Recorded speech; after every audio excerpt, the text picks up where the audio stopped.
एक बार फिर से स्वागत करते हैं आपका अपनी channel Indus report and analysis में।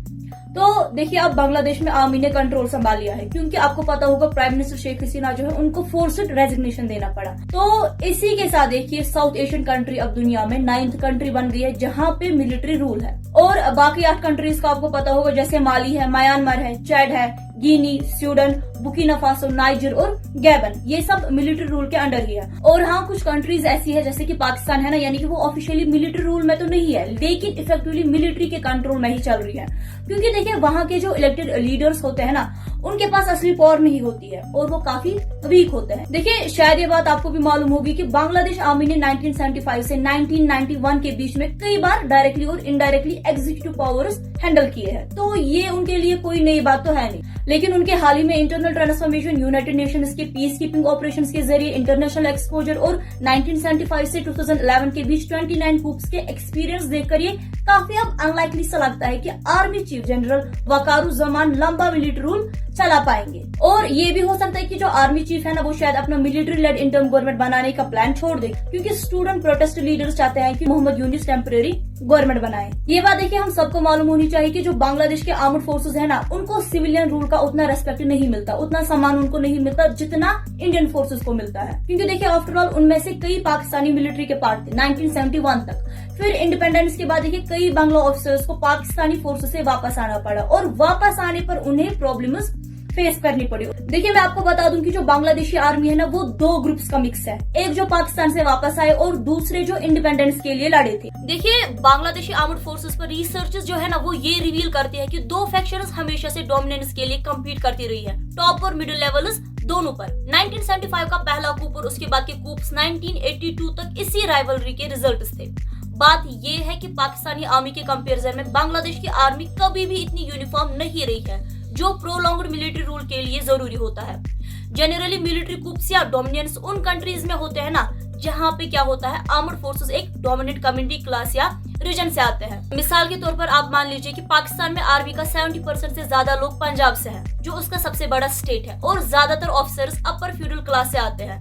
और देखिए, ये याद रखना जरूरी है कि इंडिया जो पाकिस्तान और बांग्लादेश के साथ बॉर्डर शेयर करता है ना, वो मिलिट्री डोमिनेटेड क्यों नहीं हुआ? इसके 2 मेन रीजंस हैं। एक तो इसका डेमोक्रेटिक नेचर और इंडिपेंडेंस के बाद पॉलिटिकल लीडर्स का डीप कमिटमेंट टू डेमोक्रेसी। दूसरा इसका बड़ा रीजन ये है कि इंडियन आर्म्ड फोर्सेस डाइवर्स है, जहां सभी रीजनस, क्लासेस, कास्टेस और कम्युनिटीज के लोग हैं। इसीलिए देखिए ना, एक सूबेदार का बेटा general Dalbir Singh Suhag chief of army staff बन सकता है, लेकिन ये बात पाकिस्तान में होना तो छोड़िए, सोचना भी मुश्किल है। देखिए, जो बांग्लादेश की आर्मी है ना, वो पाकिस्तान के कंपैरिजन में ज्यादा क्या है, डाइवर्स है, ज्यादा डाइवर्स है वो, जो चेंजिंग सोशियो इकोनॉमिक बैकग्राउंड उसको रिफ्लेक्ट करता है।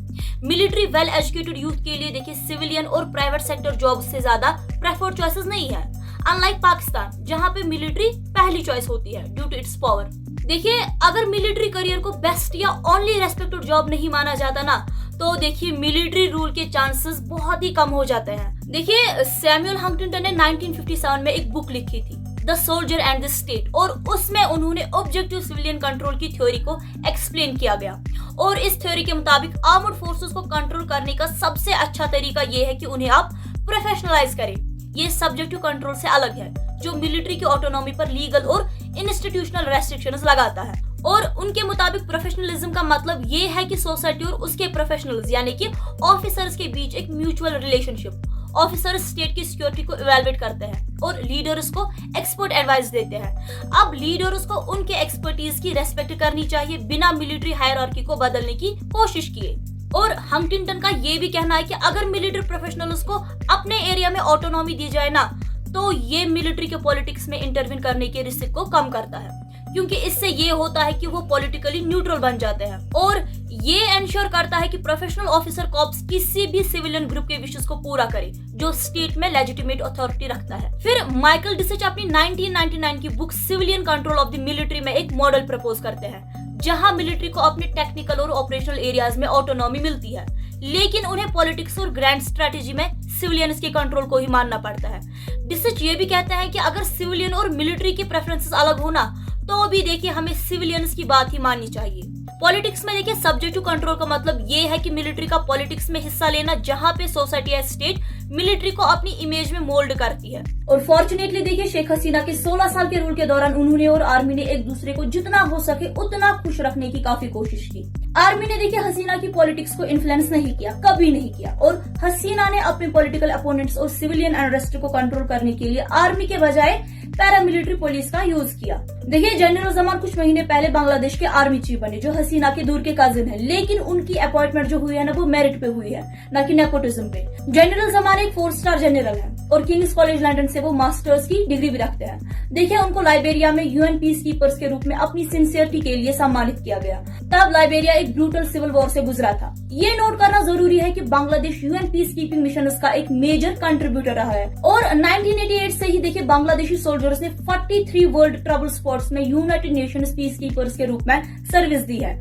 रिपोर्ट्स की अगर हम देखें तो वो एनुअली लगभग $300 मिलियन कमाते हैं। और इन सब को देखते हुए ये भी कहना सही होगा कि बांग्लादेश जो है ना वो प्रोलॉन्ग्ड मिलिट्री रूल की तरफ नहीं जा रहा है, जब तक सिचुएशन एक्सट्रीम ना हो तब तक। खैर आपका इस बारे में क्या ख्याल है?